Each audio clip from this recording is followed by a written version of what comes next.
దేవుని యొక్క వాక్యాన్ని ధ్యానం చేద్దాం. లూకా సువార్త 22వ అధ్యాయం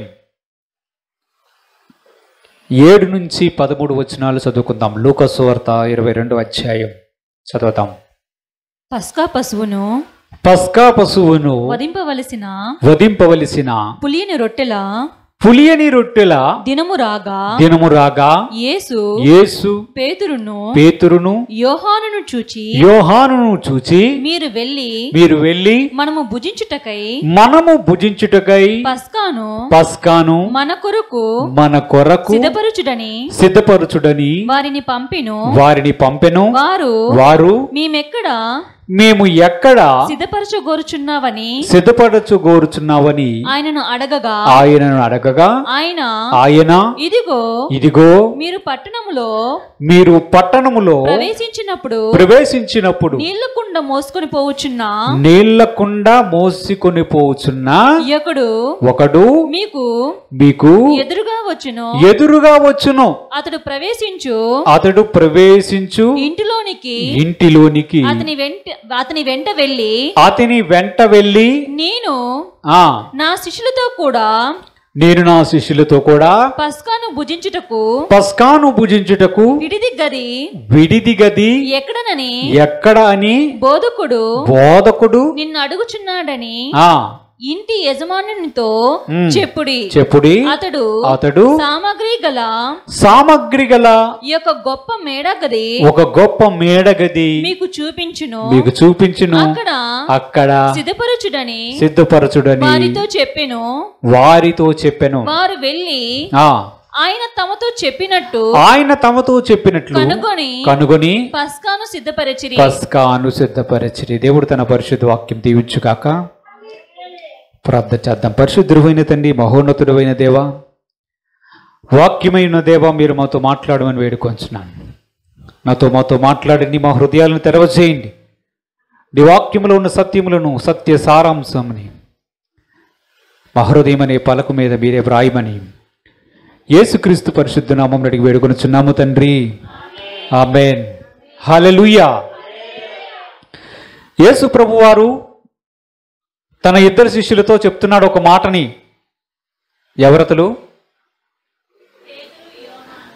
ఎవరెవరు? పేతురు యోహానుతో చెప్తున్నాడు. యోహాను, పేతురు, ఒక పని చేయండి, పట్టణంలోనికి వెళ్ళండి. ఎదురుగా ఉన్న పట్టణంలోనికి వెళ్ళి మన కొరకు మీరు పస్కాను సిద్ధపరచండి. పేతురు యోహానులు అడుగుతున్నారు ప్రభువుని, ప్రభువా ఎక్కడ సిద్ధపరచమంటావు? అప్పుడు యేసు ప్రభు వారు ఇచ్చినటువంటి సమాధానాన్ని మనం చూడాలి. ఆయన చెప్తున్న మాట ఏమిటంటే, మీరు పట్టణంలోనికి వెళ్తుంటే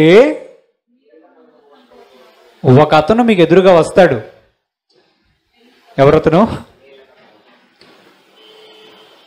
ఎవరతను వచ్చేది ఎదురుగా? ఒక అతను వస్తాడు. అతని తల మీద నీళ్ళకండ ఉంటుంది. ఆ నీళ్లకుండ మోసుకొని పోతున్నటువంటి వ్యక్తి ఏ ఇంటిలోకి వెళ్తాడో ఆ ఇంటిలో వెనకమారు ఆయనతో పాటు వెళ్ళి ఆ ఇంటి ఓనర్ దగ్గరికి వెళ్ళి, బోధకుడు పస్కాను సిద్ధపరచాలి అనుకుంటున్నాడు, ఎక్కడ సిద్ధపరచాలి అని నిన్ను అడుగుతున్నాడంటే మీకు చూపిస్తాడు. ఒక రూము, మేడగది చూపిస్తాడు. మేడ పైన ఒక పెద్ద రూమ్ ఉంటుంది, అక్కడ సిద్ధపరచండి అంటే యేసు ప్రభు వారు ఏ విధంగా అయితే శిష్యులకు చెప్పాడో అలాగే ఆ గది ఉండడం చూశారు. అక్కడ పస్కాను సిద్ధపరిచారు.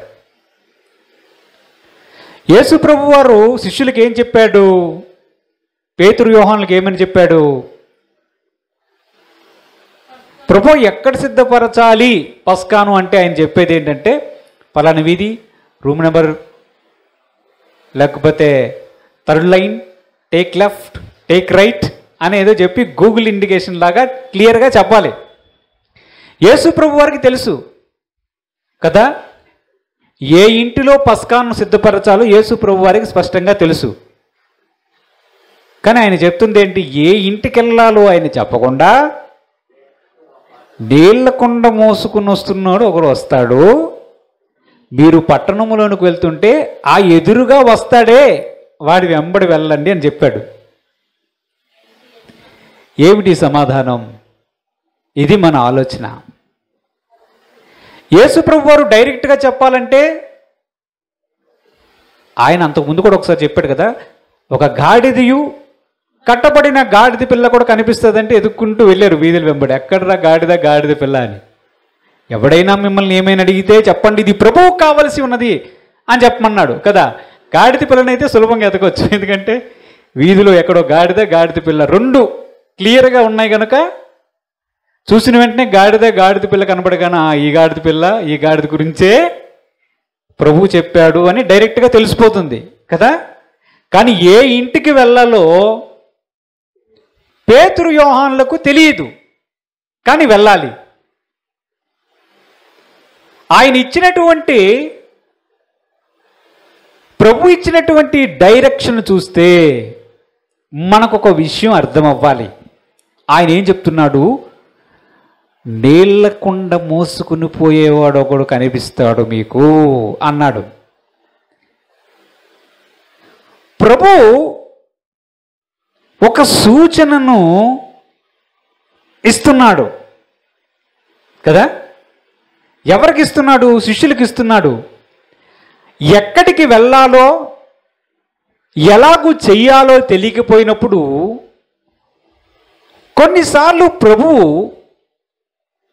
సూచన ఇస్తాడు. ఆ పరిష్కార మార్గానికి డైరెక్ట్గా మనం వెళ్ళలేము. ఆ సందర్భంలో ప్రభువారు తానే సూచన కూడా ఇవ్వవచ్చు.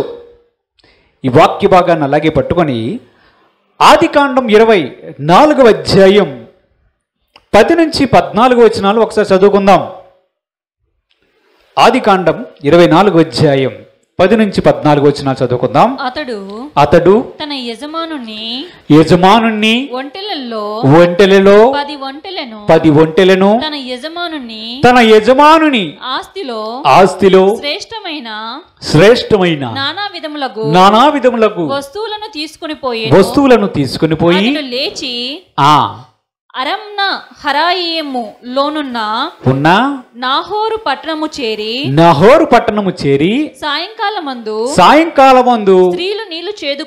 స్త్రీలు నీళ్లు చేదుకొని వచ్చు వేలకు ఆ ఊరి బయట ఉన్న నీళ్ల బావి యొద్ద తన ఒంటెలను మోకరింపచేసి ఇట్లా నేను నా యజమానుడగు అబ్రహాము దేవుడు అయిన యెహోవా నేను వచ్చిన కార్యమును త్వరలో సఫలము చేసి నా యజమానుడగు అబ్రహాము మీద అనుగ్రహము చూపము చిత్తగించుము. నేను ఈ నీళ్ల ఊట యొద్ద నిలుచుచున్నాను. ఈ ఊరివారి పిల్లలు నీళ్లు చేదుకొనుటకు వచ్చుచున్నారు. చాలు, ఆగండి. ఒక అతను ఉన్నాడు. ఎవరతను? ఎలియాజరు. ఎవరి యొక్క సేవకుడు? అబ్రహాము యొక్క సేవకుడు. అబ్రహాము యొక్క సేవకుడైనటువంటి ఎలియాజర్ని అబ్రహాము పిలిచి తొడ కింద చెయ్యి పెట్టి, ఎవరు తొడ కింద చెయ్యి పెట్టారు? అబ్రహాము గారు తొడ కింద ఎలియాజరు గారిని చెయ్యి పెట్టి, మనమైతే ప్రమాణం ఎలా చేస్తాం? చేతిలో చెయ్యి వేసి ప్రమాణం చేస్తాం కదా. అదొక రకమైన ప్రమాణం. తొడ ఎత్తాడు, పెట్టరా చెయ్యి అన్నాడు, పెట్టాడు. ఇప్పుడు ప్రమాణం చెయ్యి. ఇదిగో నా కుమారుడైన ఇస్సాకు ఉన్నాడు. ఇస్సాకుకి నీవు భార్య తీసుకుని రావాలి. నేను నివసిస్తున్నటువంటి ఈ కనానీయుల్లో ఒక స్త్రీని మాత్రం నువ్వు తీసుకుని రాకూడదు. నా బంధువులు ఉన్నారే, నా బంధువుల దగ్గరికి వెళ్ళి నా కుమారుడి కొరకు నీవు తనకు ఒక భార్యను తీసుకురావాలి. నువ్వు వెళ్ళు. ఎక్కడికి వెళ్ళాలి తెలియదు. వెళ్ళి నా బంధువుల దేశానికి వెళ్ళి ఆ ఊరికి వెళ్ళి నా కుమారుడి కొరకు భార్యను సిద్ధపరచాలి అంటే, ఓకే సార్, ఎస్ సార్ అని చెప్పి ఒక 10 ఒంటెలను బంగారాన్ని కొంచెం గిఫ్ట్లను పట్టుకొని ప్రయాణమయ్యాడు ఎలియాజరు. ఎలియాజరు ప్రయాణమై ఊరైతే తెలుస్తుంది. ఇదేం ఊరురా అంటే అనకాపల్లి అని చెప్పొచ్చు. పలానా దగ్గర ఈ వ్యక్తి ఉన్నాడని చెప్పగలరా? చెప్పలేరు. అతను ఫేమస్ అయితే కానీ ఎవరు చెప్పలేరు, అంతే కదా.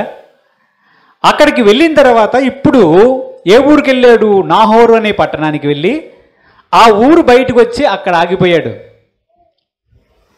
ఎక్కడ ఆగాడు? ఊరు చివరికి వచ్చి ఆగిపోయాడు. ఇదే ఊరు. ఈ ఊరిలో చాలా ఇళ్ళు ఉన్నాయి, చాలా వీధులు ఉన్నాయి, చాలామంది ప్రజలు ఉన్నారు. ఎవరి దగ్గరికి వెళ్ళాలి ఇప్పుడు తెలియదు. అంటే పోస్టల్ అడ్రస్లు ఏం తెలిసింది? అనకాపల్లి అని తెలిసింది అంతే. అనకాపల్లికి వచ్చి పలానా వ్యక్తి అంటే ఎవరు చెప్తారు? ఎవరు చెప్పలేరు. అప్పుడు ఎలియాజరు గారు చేస్తున్నటువంటి పని మనము చూడాలి. అప్పుడు అబ్రహాము సేవకుడు ఏమని ప్రార్థన చేస్తున్నాడు? చదవండి. నా యజమానుడగు అబ్రహాము దేవుడవైన యెహోవా నేను వచ్చిన కార్యము త్వరలో సఫలము చేసి నా యజమానుడగు అబ్రహాము మీద అనుగ్రహము చూపుము చిత్తగించుము. నేను ఈ నీళ్ల ఊట యొద్ద నిలుచుచున్నాను. ఈ ఊరి వారి పిల్లలు నీళ్లు చేదుకొనుటకు వచ్చుచున్నారు కాబట్టి నేను త్రాగునట్లు నీవు దయచేసి నీ కడవను ఉంచుమని నేను చెప్పగా నీవు త్రాగుము. నీ ఒంటెలకును నీళ్లు పెట్టెదనని ఏ చిన్నది చెప్పును ఆమెయే నీ సేవకుడైన ఇస్సాకు కొరకు నీవు నియమించినదై ఇండునుగాక. అందువలన నీవు నా యజమానుని మీద అనుగ్రహం చూపితవని తెలుసుకుందునా నేను. ఆగండి. ఇప్పుడు ఎలియాజరు గారు చేస్తున్నటువంటి ప్రార్థన మనం చూడాలి. ఎలియాజరు గారు ఏమని చెప్తున్నాడు? ఈ ఊరి యొక్క గవిని ఊరి చివర ఉన్నాను, ఇక్కడ బావి ఉంది. సాయంత్రం వేళ ఊళ్ళో ఉన్నటువంటి అమ్మాయిలందరూ కూడా కొండలు పట్టుకొని, కడవలంటే కొండలే, మళ్ళీ చూడండి, కొండలు పట్టుకొని లేదా కడవలు పట్టుకొని ఈ ఊరు చివరికి వస్తారు. అంతమంది అమ్మాయిల్లో నా యజమానుడైనటువంటి అబ్రహామునకు కావలసినటువంటి, ఆయన కుమారుడికి కావలసినటువంటి భార్యను నేను కనిపెట్టలేను. ఎందుకంటే there is no Facebook. Facebook లేదు కదా, no WhatsApp, no sharing location. కాబట్టి నేను ఇప్పుడు ఆమెను కనిపెట్టాలి. ఇప్పుడు చూడండి, జాగ్రత్తగా మనం ఆలోచించాలి. ఈయనకు ఒక సమస్య ఉంది, సమస్య అనుకోండి, ఒక బాధ్యతే ఉంది, కానీ ఎలాగూ చెయ్యాలో తెలియదు. అబ్రహాం అయితే ప్రమాణం చేయించుకున్నాడు. ఇప్పుడు ఈయనకు ఒక బాధ్యత ఉన్నది, లేదా ఒక సమస్యకి పరిష్కారం ఉన్నది. ఇప్పుడు ఈయన చేస్తున్నటువంటి ప్రార్థన ఏమిటంటే, ఊరు చివరికి అమ్మాయిలు వస్తారు, చాలామంది వస్తారు. నేను ఎవరితోనైనా సరే, అమ్మ కొంచెం నాకు నీళ్ళు ఇవ్వు తాగడానికి, దాహముకి ఇవ్వు అని నేను అడిగితే ఆమె నువ్వు తాగడానికి నీళ్ళు కావాలా, ఇదిగో ఇస్తాను అని చెప్పి నాకు నీళ్ళు ఇవ్వాలి. అంతేకాకుండా నాతో పాటు 10 ఒంటెలు వచ్చాయి. ఎన్ని? 10 ఒంటెలు వచ్చాయి. ఈ 10 ఒంటెలకు కూడా నీళ్లు పెట్టగలగాలి. ఒంటె ఎన్ని నీళ్ళు తాగుతుంది తెలుసా? చాలా గ్యాలన్ల నీళ్ళు తాగుతుంది. అది 21 రోజులకు ఎన్ని రోజులకు ఒకసారి నీళ్ళు తాగుతుంది. లోపల ఉంచుకుంటుంది, లోపల పెద్ద ట్యాంక్ ఉంటుంది. ఒక ఒంటె ఎన్ని నీళ్లు తాగుతుంది? ఎందుకంటే ఒంటె ఎడారి జంతువు కనుక ఎక్కడ పడితే అక్కడ నీళ్ళు దొరకవు కనుక అదేంటంటే దేవుడు దానికి ఆ విధమైనటువంటి ఏర్పాటు చేశాడు. ఆ ప్రయత్నం మనం చేయొద్దు సుమా. దేవుడికి స్తోత్రం కలుగుగాక. హల్లెలూయా. అప్పుడు నా ఒంటెలు 10 వచ్చాయి చూసావా, ఈ 10టికి కూడా నీళ్ళు పెట్టాలి. నేను చెప్పినప్పుడు నాకు నీళ్ళు ఇవ్వమని అడిగితే నాకు నీళ్ళు ఇవ్వాలి, ఆమె నోటు వెంబడి ఆమె నీ ఒంటెలకు కూడా నీళ్ళు పెడతానని చెప్పాలి. ఇది ఎలియాజరు గారి ప్రార్థన. ఇంతకీ దేవుడు చెప్పాడా? దేవుడు ఇలాగ చెప్పాడా? చూడు నాయన, నువ్వు ఎలియాజరు, నువ్వు ఊరెళ్తునేటప్పుడు నువ్వు ఇలాగ ప్రార్థన చెయ్యు, ఒంట్లకి నీళ్ళు పెడతాది, లేకపోతే కొండ పట్టుకొని వస్తుందని ఏమైనా చెప్పాడా? ఇంతకుముందు మనం చూసినప్పుడు యేసుప్రభు వారే చెప్పారు, కొండ పట్టుకొని ఒకడు వస్తాడు, నెత్తి మీద కొండ మోసుకొని వెళ్తాడు, ఒకడు నీళ్లు మోసుకొని కొండ మోసుకొని వెళ్తాడే, ఆడు వెనకాలే వెళ్ళు. ఫైనల్ డెస్టినేషన్కి క్లియర్గా రీచ్ అయిపోయారు. ఎవరు? పేతురు యోహాన్ల గారు రీచ్ అయిపోయి వెళ్ళిపోయి కరెక్ట్గా ఇంటి అడ్రస్ని కనిపెట్టగలిగారు. ఇంటి అడ్రస్ని కనిపెట్టడంలో చాలా విషయాలు ఉన్నాయి. పేతురు గారిని కూడా యొప్పో పెట్టడానికి పంపించు, సీమోనుని చర్మకారుని ఇంటి ఉన్నాడు, అదిగో అతను ప్రార్థన చేస్తున్నాడు. సీమోనుని చర్మకారుడు ఎక్కడ ఉన్నాడని ఊరే వెంబడి వెళ్ళి సీమోను చర్మకారుడు, సీమోను చర్మకారుడు, సీమోను చర్మకారుడు అంటే ఎవడో ఒకడు అగో ఆ ఇంట్లోనే ఉన్నాడు. అప్పుడు ప్రభువు కూడా చెప్తాడు, ఏయ్ నీకు సందేహాలు ఎక్కువ, అనుమానం ఎక్కువ, నీకు కొంచెం వాళ్ళు నా యూదులు గారని ఫీలింగ్ కూడా ఉంటుంది, కిందకి వెళ్ళి వారితో మాట్లాడని కూడా చెప్పాడు కదా. అంటే వ్యక్తులు కలిపినప్పుడు అవతల వ్యక్తులకు కూడా సూచన ఇచ్చాడు, యువతల పేతురు గారికి కూడా సూచన ఇచ్చాడు. కానీ ఇక్కడ చూస్తే ఎలియాజరుకి అటువంటి సూచన ఏమీ లేదు కదా. పోనీ రిబ్కాకి ఏమైనా దర్శనం వచ్చిందా, కల వచ్చిందా, దేవుడు ఏమైనా చెప్పాడు, అమ్మా నీవేనమ్మా అబ్రహాముకు రావాల్సిన కోడలా, అదిగో నీ కొరకు ఊరి చివరు ఒకడు ఉన్నాడని చెప్పాడా? చెప్పలేదు. కానీ ఎలియాజరు యొక్క ప్రార్థన ఎటువంటిదంటే దేవుడికే ఆ ప్రార్థన ద్వారా ఒక సూచన ఇస్తున్నాడు. ఇది రివర్స్. మొదటిది దేవుడు వ్యక్తులకు సూచన ఇవ్వడం, పరిష్కారం తెలియదు గనక. ఎక్కడికి వెళ్ళాలో పేతురు యోహానులకు తెలియదు కనుక దేవుడి సూచన ఇచ్చాడు. తల మీద కొండ, వ్యక్తి ఎదురుగా వస్తాడు, ఆడితో కాదు మాట్లాడాల్సింది, వెనకే వెళ్ళాలి. ఇప్పుడు ఈ సిచ్యువేషన్లో ఈ పరిస్థితులు ఏమిటి? ఈ పరిస్థితులు ఎలియాజరు గారికి తెలియదు. ప్రభువా ఏం చెయ్యాలి? నేనే నీకు సూచన ఇస్తున్నాను ప్రభువా, ఇగో నేను అనుకుంటాను, ఈ సూచన పెట్టుకుంటాను, ఈ సూచన ప్రకారంగాను ఒకవేళ చేస్తే ఆవిడ ఎవరు? ఆవిడ అవ్వాలి.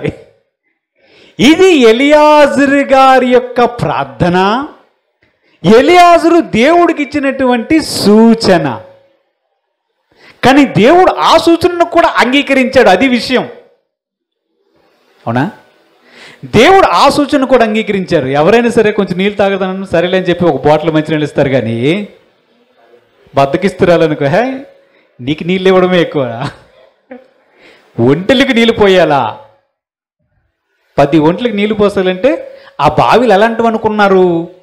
పైకి పెట్టి ఇలాగ చేతి గిలకతోను తోడి చెంబుతో లాగి ఆ బావిలు కాదు.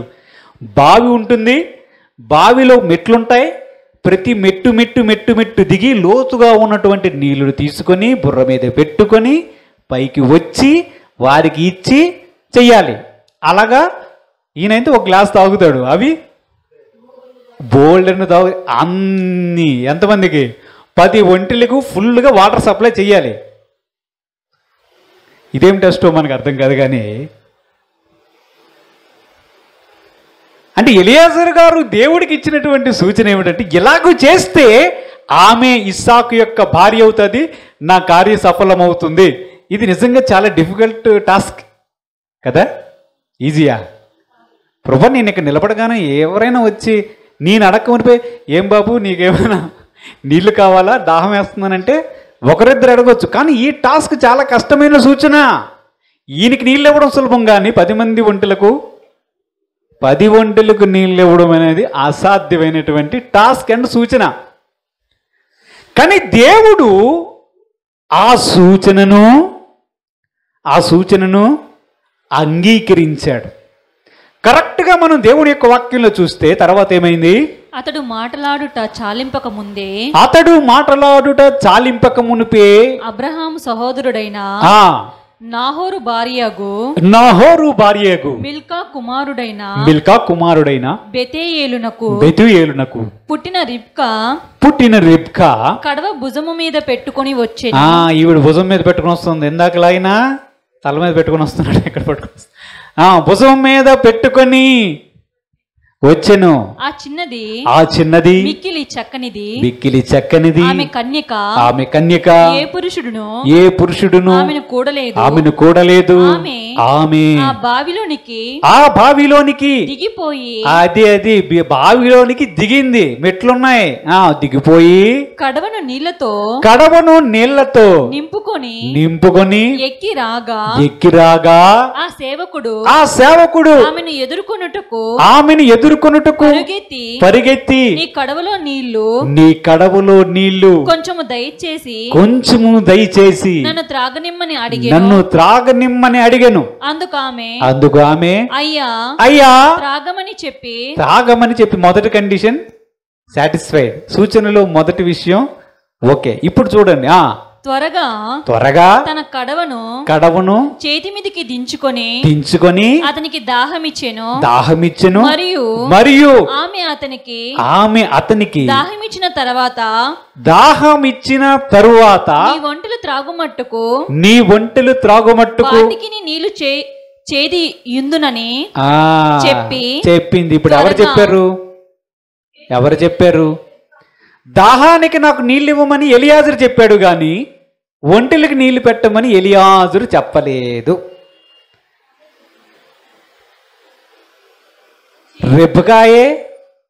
రిబ్కాయే చెప్పింది ఆ మాటని. కాబట్టి ఇప్పుడు ఎలియాజరు కనిపెడుతూ ఉన్నాడు. ఇప్పుడు చదవండి. చేదిపోయుదునని నీ ఒంటిలు కూడా చేదిపోయుదునని చెప్పి త్వరగా గాడిలో తన కడవను కుమ్మరించి తిరిగి చేదుటకు బావికి పరిగెత్తుకొని పోయి అతని ఒంటెలు అన్నిటికి నీళ్లు చేదిపోసెను. ఇప్పుడు ఈ మనుషుడు ఏం చేస్తున్నాడు?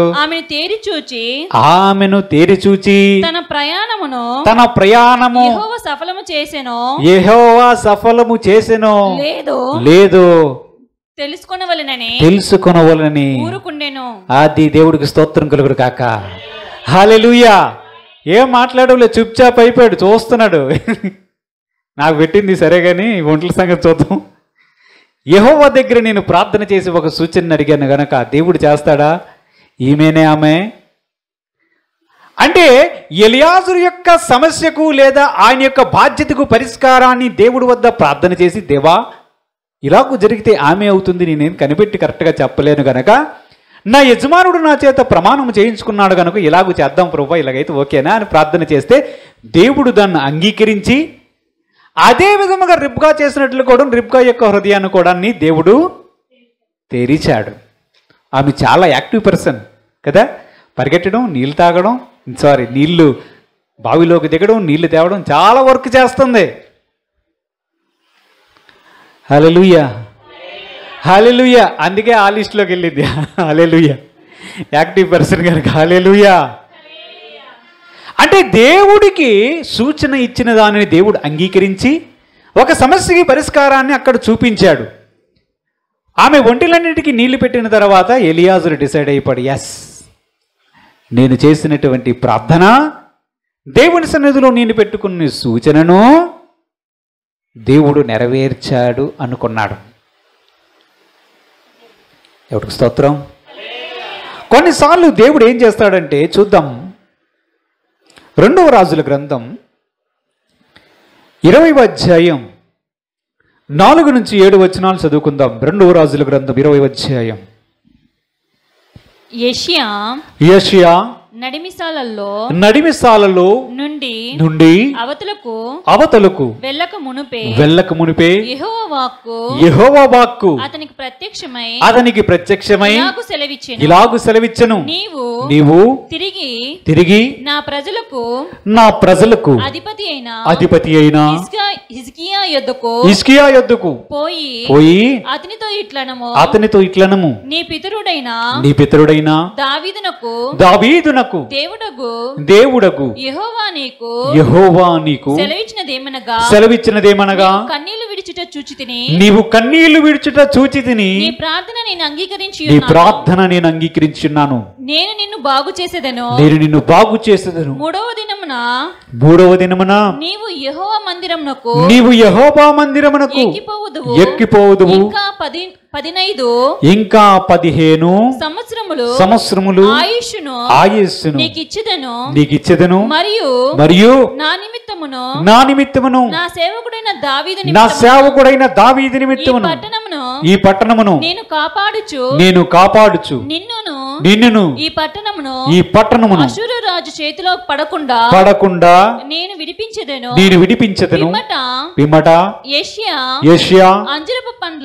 అంజూరపు పండ్ల ముద్ద తెప్పించుడని చెప్పగా వారు దానిని తెచ్చి కురుపు మీద వేసిన తర్వాత అతడు బాగుపడెను. అది ఎవరెతను? హిజ్కియా ఉన్నాడు. హిజ్కియాకి అనారోగ్యం చేసింది. ప్రవక్త ద్వారా దేవుడు చెప్పాడు, ప్యాకప్, చచ్చిపోతావు, అన్నీ సర్దుకో, ఇంటిని సర్దుకో, అన్నీ రెడీ చేసుకో, ఇంక నువ్వు మరణమవుతావు అన్నాడు. అప్పుడు వెంటనే హిజ్కియా గారు గోడ తట్టు తిరిగి కన్నీళ్లు విడిచి ప్రార్థన చేసి, ప్రభువా, యథార్థవంతుడిగా నీ సన్నిధిలో నేను ఎట్లు ఒక్కసారి జీవించను, ఒక్కసారి జ్ఞాపకం చేసుకోవా అని ఎప్పుడైతే కన్నీళ్లు విడిచి ప్రార్థన చేశాడో, ఆ హిజ్కియా దగ్గరికి వర్తమానం తెచ్చినటువంటి యెషయా ప్రవక్తకి మరలా దేవుడు చెప్పాడు, యెషయా మరలా వెళ్ళు, హిజ్కియా కన్నీళ్లు విడిచాడు, నేను అతన్ని ప్రార్థన ఆలకించాను, అతన్ని బాగు చేస్తాను, అతడు బాగుపడతాడు, మూడో దినమున తిరిగి మళ్ళా మందిరానికి వస్తాడు అని చెప్పు అనే మాటను చెప్పాడు. చెప్తే యెషయా గారు ఆర్డర్ చేశారు, అంజూరపు ముద్ద, ఆయుర్వేదం అన్నమాట, అంజూరపు ఆకుల ముద్దను తీసుకుని వచ్చి అతని యొక్క గాయం మీద లేదా పుండు మీద పెడితే అతడు బాగుపడతాడు. బాగుపడిన తర్వాత ప్రవక్త అయినటువంటి యెషయా ద్వారా హిజ్కియాకు తెలియజేస్తున్నటువంటి విషయాన్ని చూస్తే ఏమని చెప్తున్నాడో మనం జాగ్రత్తగా ఆలోచించాలి. ఏం చెప్పాడంటే, నీకు ఇంకా 15 సంవత్సరాల ఆయుస్సును ఇస్తాను అన్నాడు. ఇప్పుడు 2 విషయాలు మనం ఇక్కడ చూడాలి. మొదటి విషయం ఏమిటంటే, మొదటి విషయం స్వస్థత కదా. రెండో విషయం ఆయుష్ను పొడిగించడం, 15 సంవత్సరాల ఆయుష్ను పొడిగించడం. ఇది ఎవరు చెప్పారు హిజ్కియాకి? ప్రవక్త అయినటువంటి యెషయా ద్వారా దేవుడే తెలియజేశాడు కదా. ఇప్పుడు ఒక విషయాన్ని మనం ఆలోచన చేయాలి. ప్రవక్త అయినటువంటి యెషయా ద్వారా హిజ్కియాకు లేదా ఒక వ్యక్తికి దేవుడు ఒక విషయాన్ని తెలియజేశాడా లేదా? తెలియజేశాడు. స్వస్థత వస్తుంది, బాగుపడతావరా బాబు, చనిపోవు నీవు, నీ కన్నీళ్ళు విడిచుట నేను చూశాను అని చెప్పాడు. చూశాడా? చూశాడు. ఇంకా 15 సంవత్సరాల ఆయుష్ని నీకు పెంచుతానని కూడా అన్నాడు. ఆ పరిస్థితిలో కానీ మనం ఉంటే మనం ఏం చెయ్యాలి? గోడ దగ్గర నుంచి లేచి బట్టలు మార్చుకొని, ఇంకా నాకు 15 సంవత్సరాల ఆయుష్ ఉంది కనుక తినరా నాటుకోడి, తింటాన్రా అనాలి కదా. కానీ హిజ్కియా అంటున్నటువంటి మాట ప్రవక్తతో చూడాలి మనం. ఎలాగూ నేను 15 సంవత్సరాలు ఇంకా బతుకుతానా? ఎలాగ? How this is possible? I don't know, I cannot understand this, please let me know. నాకు ఎలాగ అర్థం కావడం లేదు. నేను ఇంకా 15 సంవత్సరాలు ఆయుష్ కలిగి ఉంటానని నాకు ఎలాగూ తెలుస్తుంది అన్నాడు. దేవుడికి స్తోత్రం చెల్లిద్దామా? హల్లెలూయా. దేవుడే స్వయంగా హిజ్కియాతో మాట్లాడిన తర్వాత హిజ్కియా గారికి ఉన్నటువంటి సమస్య ఏమిటి? దేవుడు చెప్పాడు కదా, సంతోషం, దేవుడికి స్తోత్రం, హల్లెలూయా అని చెప్పి 3వ దినమున దేవుడి మందిరంలోకి వెళ్ళి దేవునికి కృతజ్ఞతార్పణలు చెల్లించి దేవునికి స్తోత్రం అని చెప్పి దేవునికి స్తుతి గానము చేయదమని పాట పాడాలి, అంతే కదా. కానీ అక్కడితో ఆయన సాటిస్ఫై అవ్వడం లేదు. దేవుడు చెప్పాడు కానీ అతనికి సాటిస్ఫాక్షన్ లేదు, ఆయనకి సంతృప్తి లేదు. ఎలాగూ జరుగుతుంది, ఇది ఎలాగూ జరుగుతుంది అని అంటున్నాడు. అప్పుడు ప్రవక్త అయినటువంటి యెషయా గారి ద్వారా దేవుడు చెప్తున్నటువంటి మాటను మనం చూడాలి. ఇప్పుడు చూడండి ఏమని చెప్తున్నాడు. యెహోవా నన్ను స్వస్థపరచునట్టుకు నేను 3వ దినమున ఆయన మందిరమునకు ఎక్కి పోవుదుననుటకు సూచన ఏదని. సూచన ఏది బాబు? చెప్పావు గాని సూచన ఏమిటి? చెప్పు. హిజ్కియా యెషయాను అడగగా యెషయా ఇట్లనెను తాను సెలవిచ్చిన మాట యెహోవా నెరవేర్చును. ఆయన దయచేసిన సూచన ఏదనగా నీడ 10 మెట్లు ముందుకు నడిచెను కదా. అది 10 మెట్లు వెనుకకు నడిచిన ఎడల అవునా. అందుకు హిజ్కియా ఇట్లా నేను నీడ 10 మెట్లు ముందుకి నడుచుట అల్పము గాని నీడ 10 అడుగులు వెనుకకు నడుచుట చాలును. ప్రవక్తయగు యెషయా యెహోవాను ప్రార్థింపగా ఆయన ఆహాజు గడియారపు పలక మీద 10 మెట్లు ముందరికి నడిచిన నీడ 10 మెట్లు వెనుకకు తిరిగి పోవునట్లు చేసెను. అది దేవుడికి స్తోత్రం, హల్లెలూయా.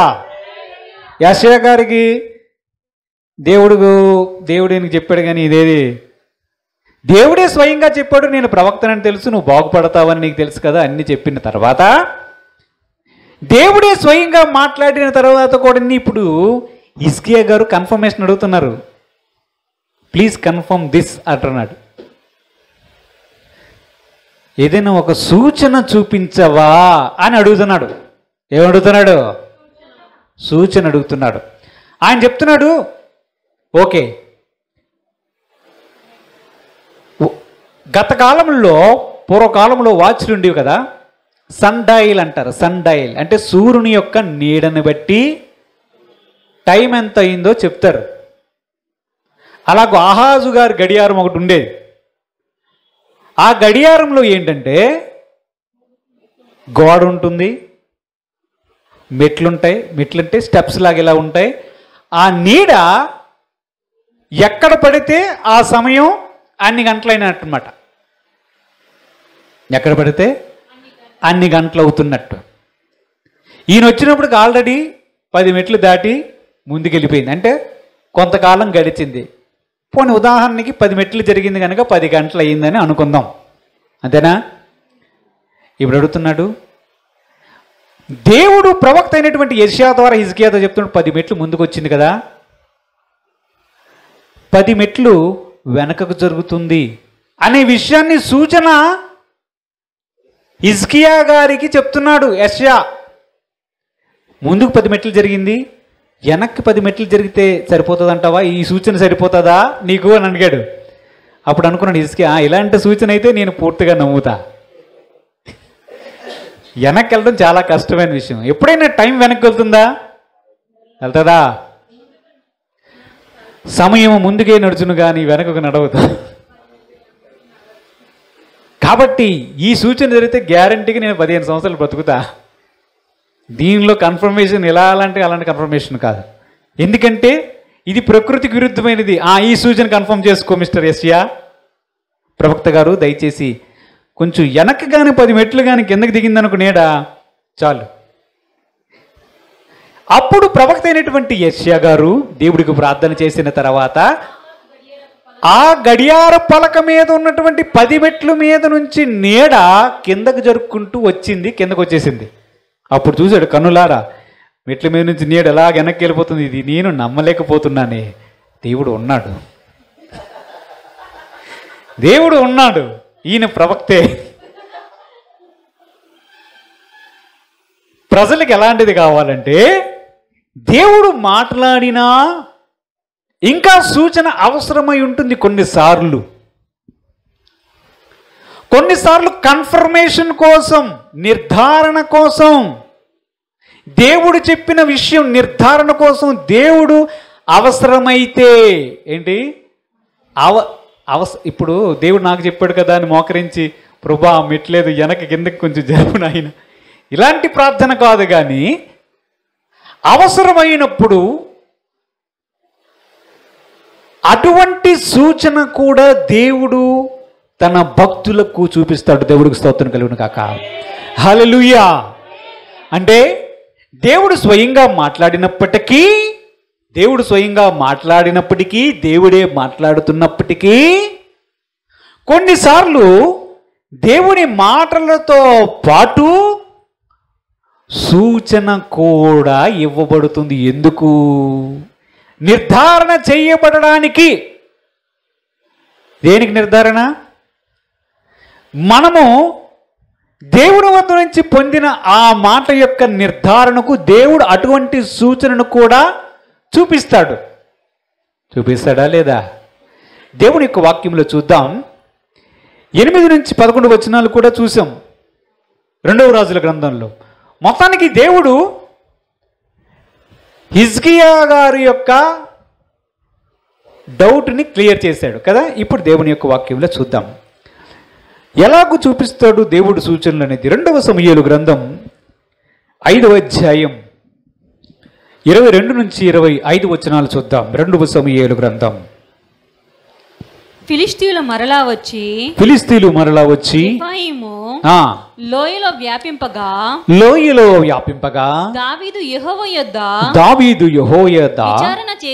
విచారణ చేసెను. అందుకు యెహోవా నీవు వెళ్ళవద్దు, చుట్టూ తిరిగిపోయి కంబలి చెట్టుకు ఎదురుగా వారి మీద పడుము. కంబలి చెట్టు కొనలను చప్పుడు వినగానే, కంబలి చెట్ల కొన మీద చప్పుడు వినగానే ఫిలిష్తీయులను హతము చేయుటకై యెహోవా బయలుదేరుచున్నాడు గనుక అప్పుడే నీవు త్వరగా బయలుదేరవలనని సెలవిచ్చెను. దావీదు యెహోవా తనకు ఆజ్ఞాపించినట్లు చేసి గెబా నుండి గేజేరు వరకు ఫిలిష్తీయులను తరుముచు హతము చేసెను. దేవుడికి స్తోత్రం. ఫిలిష్తీయుల మీద యుద్ధానికి వెళ్ళాలి. ఎవరు? దావీదు వెళ్ళాలి. మొదటిసారి వెళ్ళాడు, విజయం సాధించాడు. మరలా వచ్చారు. ఎన్ని తన్ను తిన్నా మళ్ళా వచ్చి మరలా యుద్ధానికి వస్తే మరలా ప్రభు దగ్గరికి వెళ్ళి దావీదు విచారణ చేస్తున్నాడు. ప్రభు మరలా వచ్చారు, ఏం చేయమంటావు? మరలా ఒకసారి వెళ్ళమంటావా? ప్రభు చెప్తున్నాడు వెళ్ళొద్దు, ఈసారి ఫైట్ మారుద్దాం, కొంచెం ఫైట్ డిఫరెంట్గా చేద్దాం, ఇలా కాదుగా నేను వేరేలా చెప్తాను అలాగే చెయ్యి. కొంచెం ప్లాన్ మార్చాడు. ప్లాన్ మార్చి ఏం చేశారంటే, వారు ఎక్కడైతే ఉన్నారో వారి చుట్టూ వెళ్ళినట్లుగా చుట్టూ జనాలను ఏర్పాటు చేసుకో, అదిగో అక్కడ కంబలి చెట్లు ఉన్నాయి, ఆ కంబలి చెట్ల దగ్గర ఉండు. ఎక్కడ? కంబలి చెట్ల దగ్గర ఉండి జస్ట్ వెయిట్ చేసి ఏం చేస్తావంటే,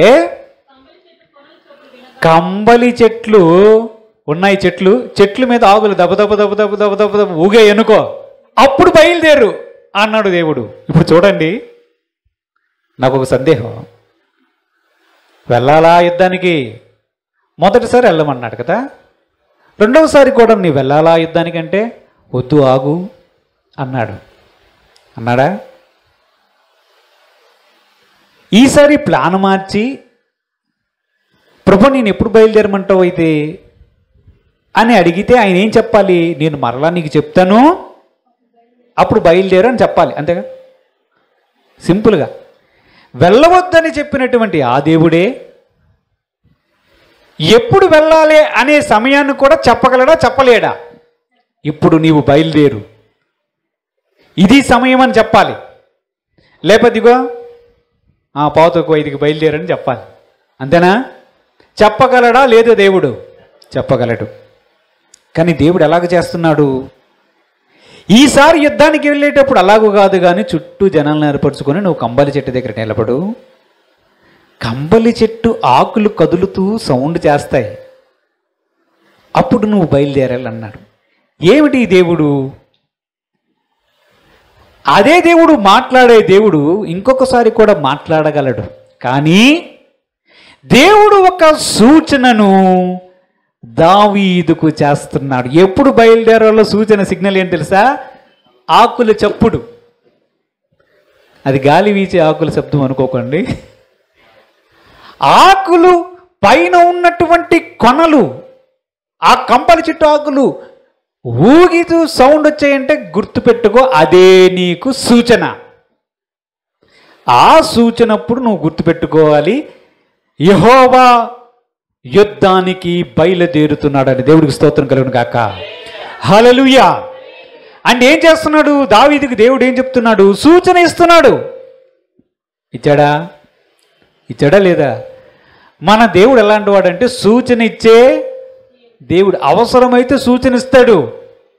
ఏంటి? అవసరమైతే మాట్లాడుతాడు, ఇంకా అవసరమైతే సూచన కూడా ఇస్తాడు. ఎందుకంటే కన్ఫర్మ్ చేసుకోవడానికి. ఎందుకండి? కన్ఫర్మ్ చేసుకోవడానికి. చూద్దాం న్యాయాధిపతుల గ్రంథం 6వ అధ్యాయం. న్యాయాధిపతుల గ్రంథం 6వ అధ్యాయం 36 నుంచి 38 వచనాలు చదువుకుందాం ఒకసారి. న్యాయాధిపతుల అప్పుడు గిద్యోను నీవు సెలవిచ్చినట్లు నా చేత ఇశ్రాయేలును రక్షింపనుద్దేశించిన ఎడల నేను కళ్ళమున గొర్రెబొచ్చు ఉంచిన తరువాత నేల అంతయు ఆరియుండగా ఆ గొర్రెబొచ్చు మీద మాత్రమే మంచుపడు నెడల నీవు సెలవిచ్చినట్లు ఇశ్రాయేలును నా మూలముగా రక్షించదమని నేను నిశ్చయించుకుందనని ఆ దేవునితో అన్నాడు. అలా ఎవరన్నారు? చదవండి. అలాగు జరిగెను. అతడు ప్రొద్దుట లేచి ఆ బొచ్చును పిడిచి నీళ్లతో పాత్ర నిండు వరకు ఆ బొచ్చు నిండా మంచును పిండెను. అది ఇప్పుడు ఏమైంది? ఎవరితను? గిద్యోను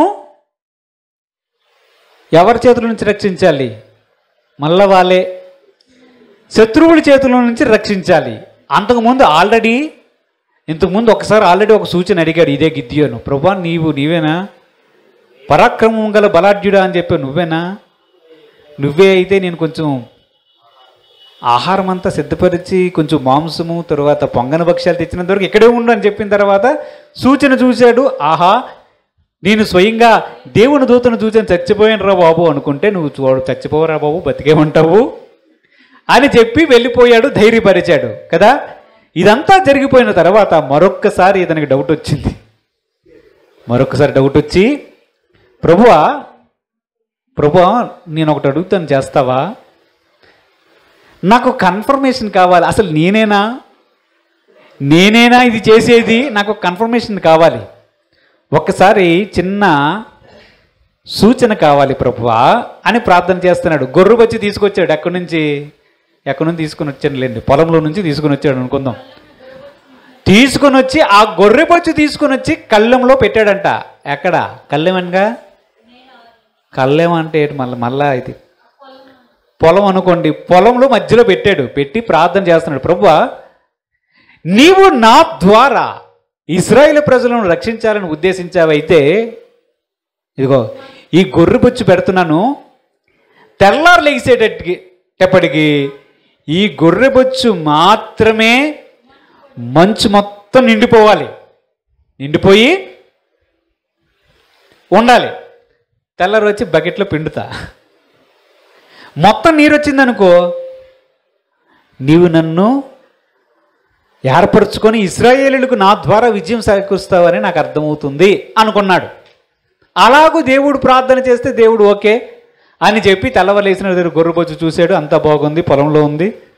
చూస్తే మొత్తం అంతా పొడిగా ఉంది, గొర్రెబొచ్చు మాత్రమే మంచుతో నిండి ఉంటే దాన్ని తీసుకొని వచ్చి గట్టిగా పిండితే అదంతా కూడా ఒక బకెట్ నిండా, ఒక పాత్ర నిండా పూర్తిగా ఆ మంచు గల బొచ్చులో నుంచి నీళ్ళు వచ్చాయంట. దేవుడికి స్తోత్రం, హల్లెలూయా. ఇప్పుడు ప్రభువుతో మరలా చెప్తున్నాడు ఏంటంటే, 2 సూచనలు అయిపోయి సరిపోలేదు, ఇప్పుడు చూడండి మరలా. అప్పుడు గిద్యోను నీ కోపము ఏమంటున్నాడు, నీ కోపము నా మీద మండనీయకము, ఈ బొక్క మారే ఆ బొచ్చు చేత శోధింప సెలవిమ్ము, నేల అంతటి మీద మంచు పడి ఉండగా ఆ బొచ్చు మాత్రమే పొడిగా ఉండనిమ్మని దేవునితో అనగా ఆ రాత్రి దేవుడు అలాగున చేసెను. నేల అంతటి మీద మంచు పడినను ఆ బొచ్చు మాత్రమే పొడిగా ఉండెను. దేవుడికి స్తోత్రం. ఈసారి ఈ రాత్రి మంచు బొచ్చును బాగా అట్రాక్ట్ చేసినట్టుంది.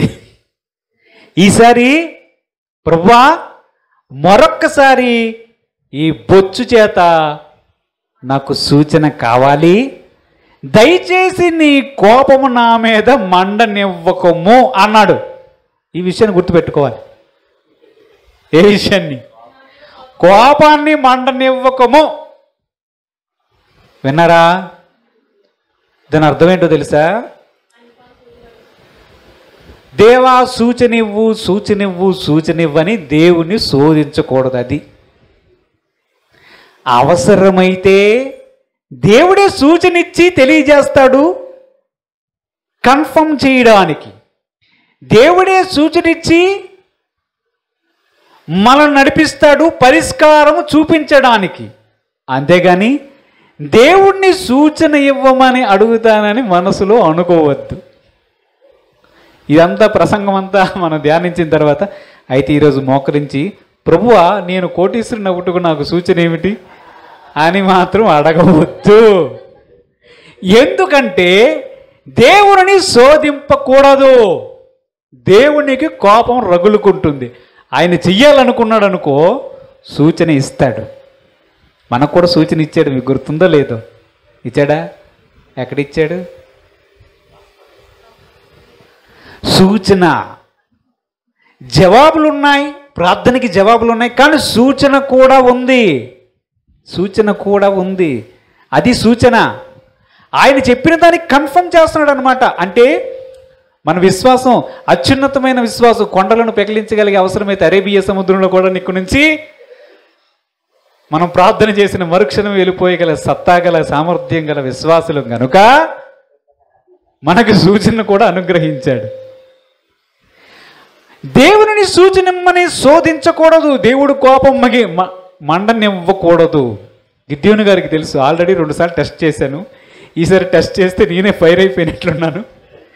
ప్రభువా మరొక్కసారి ఈ బొచ్చు చేత శోధింపు, నీ కోపము నా చేత మండనివ్వద్దు అన్నాడు. తెలుసా? దేవుడు అప్పుడప్పుడే ప్రేమగా మాట్లాడతాడు, అవసరమైతే వెంటనే కోపగిస్తాడు. దేవునిలో ప్రత్యేకత ఉంది. తెలుసా లేదా? ప్రేమిస్తాడా? కుమారి నీవంటే నాకు చాలా ఇష్టం అంటాడు. 2వ క్షణానికి నువ్వు తప్పు చేసా అవివేకి అంటాడు. మనలాగే, ఎందుకంటే మనము ఆయన పోలిక, ఆయనలాగే మనం ఉంటాం. దేవుడు అంత ప్రత్యేకమైనటువంటి స్వభావం గలవాడు. సినిమాల్లో చూపించినట్టు ఏది చేసినా ఇలా ఒక చిరునవ్వు నవ్వినట్లుగా ఉంటాడు. ఆయన యొక్క స్వభావాన్ని, ఆయన యొక్క పోలికని కలిగి ఉన్నవారం మనం. వెంటనే ప్రేమ, వెంటనే కోపం, నిమిషం మాత్రం ఉండే కోపం సంవత్సర అంతకాలం వరకు, మన జీవితాంతం వరకు ఆయన యొక్క ప్రేమ మనం చూడగలుగుతాం వెంటనే. అందుకే పేతురు గారు అడిగేటప్పుడు నీవు దేవుని కుమారుడు అయిన క్రీస్తువు అనగానా, సీమోను బర్యోనా నీవు ధన్యుడు అన్నాడు. 2 నిమిషానికి నీకు అది దూరం ఒక సైతానా నా వెనక్కి పోన్నాడు.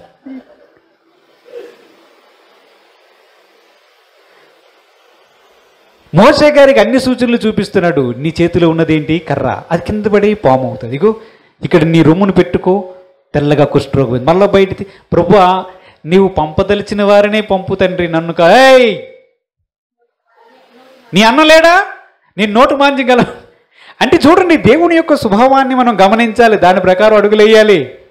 మాట్లాడుతున్నాడు కదని తేలిగ్గా తీసుకోవడానికి లేదు. చివరిగా చెప్పదలసిన విషయం ఏమిటంటే, సూచనలు అడిగి, దీని యొక్క ఉద్దేశము సూచనలు ఇస్తాడని, కన్ఫర్మ్ చేయడానికి ఇస్తాడని, మన విశ్వాసాన్ని బలపరచడానికి చూపిస్తాడని, మనము ఆయన యందు విశ్వాసం ఉంచాలని, ఆయన తెలియజేయడానికి సూచనలు ఇస్తాడని తెలుసుకోవడానికి వాక్య ధ్యానం చేస్తున్నాము. కానీ సూచనలు అడగడానికి ఈ వాక్య ధ్యానం చెయ్యలేదు. దయచేసి గమనించాలి. డిస్క్లైమర్ కిందన ఇస్తారు కదా, పైన ఈ మందు వాడితే మీ జుత్తు పెరుగుతుంది, కిందన నీ జుత్తు ఊడిపోవడానికి నాకు ఏ సంబంధం లేదు అని డిస్క్లైమర్ ఉంటుంది కిందన. తెలుసా మీకు? ఉంటుంది తెలుసా? మీరు వెబ్సైట్లో చూస్తే మీకు ఎప్పుడైనా సరే కనిపిస్తుంది అనమాట. Union public service commission results ఇస్తుంది. నువ్వు ఐఏఎస్కి సెలెక్ట్ అయిపోయి ఉంటుంది, కింద డిస్క్లైమర్ ఇస్తుంది. ఏమో దీనిలో తప్పు ఉందేమో, ఇంకా నువ్వు మరొకసారి కావాలంటే కమిషన్కి కన్సల్ట్ చేయి, అక్కడ నీకు ఫైనల్ రిజల్ట్ పబ్లికేషన్ వచ్చినంత వరకు నీకు కన్ఫర్మేషన్ కాదు అని చెప్తారు. కింద డిస్క్లైమర్ ఇస్తుంది, నాకు సంబంధం లేదని. అలాగే సూచన అవసరమైతే దేవుడు ఇస్తాడు కన్ఫర్మ్ చేయడానికి. అవసరమైతే సూచన ద్వారా మన విశ్వాసాన్ని పెంచడానికి దేవుడు సహాయపడతాడు. మన విశ్వాసం వృద్ధి చెందడానికి సహాయపడతాడు, పరిష్కారం చూపించడానికి సహాయపడతాడు. బొచ్చు చేత మరొక్కసారి శోధింప సెలవీయు తండ్రి అని చెప్పి ప్రార్థన చేసినప్పుడు, ఈసారి బొచ్చు మాత్రమే పొడిగా ఉండాలి, పొలమంతా తడిసిపోవాలి. ఆ విధంగా కూడానే దేవుడు చేశాడు. గిద్యోను మీద దేవుడు కోపగించలేదు. చివరిగా మనకు అర్థమైన విషయం ఏమిటంటే, పేతురు యోహానులను పంపించినప్పుడు దేవుడు మన ప్రభువైన రక్షకుడైన యేసు ప్రభు వారు నీళ్ల కిండను నీళ్లకొండ మోసుకొని పోతున్న వ్యక్తిని ఒక సూచనగా చూపించాడు. ఎలియాజరు తన సమస్యకి పరిష్కారం కనుక్కోలేకపోయినప్పుడు తానే ఒక సూచన పెట్టి, ప్రభా నేను ఇవన్నీ కనుక్కోలేను కనుక, కరెక్ట్గా అడ్రస్ తెలుసుకోలేను కనుక ఈ విధంగా నాకు చేస్తే ఈమె అనుకుంటాను ప్రభా అని నిర్ణయించుకున్నాడు. దేవుడు ఆ విధంగా చేశాడు. అంతేనా? గడియారపు ముళ్ళు వెనక్కి వెళ్ళేటప్పుడు ఆ సూచన సరిపోతుందా? హిజ్కియా అనేటప్పుడు సరిపోతుంది, అంతకన్నా ఎక్కువ అసలు టైం వెనక్కి వెళ్ళడమే చాలా కష్టం అని చెప్పి దాన్ని అంగీకరించాడు. ఆ సూచనని కన్ఫర్మ్ చేశాడా? ఇప్పుడు బొచ్చు చేత శోధింపబడినము ప్రభువా ఒక్కసారి అని అనేటప్పుడు ఆ విధంగా కూడా చేశాడు. కానీ శోధించడం చాలా ప్రమాదకరమైన విషయం. దేవుణ్ణి సూచనల చేత శోధించవద్దు. అవసరమైతే సూచన ఇస్తాడు, పరిష్కారం చూపించడానికి కూడా దేవుడు సూచనలను ఉపయోగించగలడు. దేవుడు తన పరిశుద్ధ వాక్యం దీవించుగాక. ఆమెను ప్రార్థన చేద్దాం. పరిశుద్ధుడు అయిన తండ్రి, మహోన్నతుడైన దేవా, వాక్యమై ఉన్న దేవ, మీరు మాతో మాట్లాడినందుకు వందనాలు. ఇదిగో దేవా తండ్రి, మీరు మా విశ్వాసమును బలపరచవలనని మీరు మాట్లాడుతున్నప్పటికీ ఇంకును ప్రభు సూచనల ద్వారా ప్రభు తండ్రి మమ్మల్ని బలపరుస్తారు. ప్రభు నీ యొక్క పద్ధతిని, నీ యొక్క మనస్తత్వాన్ని ప్రభు తండ్రి మేము ఈరోజు వాక్యం ద్వారా గ్రహించాం. మా హృదయం అనే పలక మీద దీన్ని ముద్రింపజేయమని మా ప్రభువును రక్షకుడైన యేసుక్రీస్తు పరిశుద్ధ నామమున అడిగి వేడుకొనుచున్నాము తండ్రి. ఆమేన్. హల్లెలూయా.